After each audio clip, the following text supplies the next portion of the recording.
We're live and rolling, and right now we're game planning how to get your Windows 11 machine off the bench and online.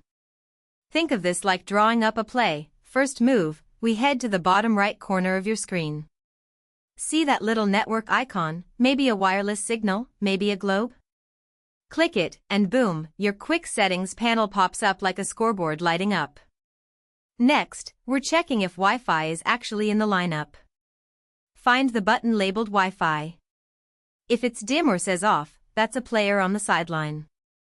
Click it once, get it glowing, and now Windows starts scanning for networks like a quarterback reading the defense. Now hit the small arrow or text next to Wi-Fi. That opens the full list of nearby networks, names and signal bars everywhere, like jerseys and stats on draft night. You're hunting for your network name, usually printed on your router or given by your provider. See a few that look alike?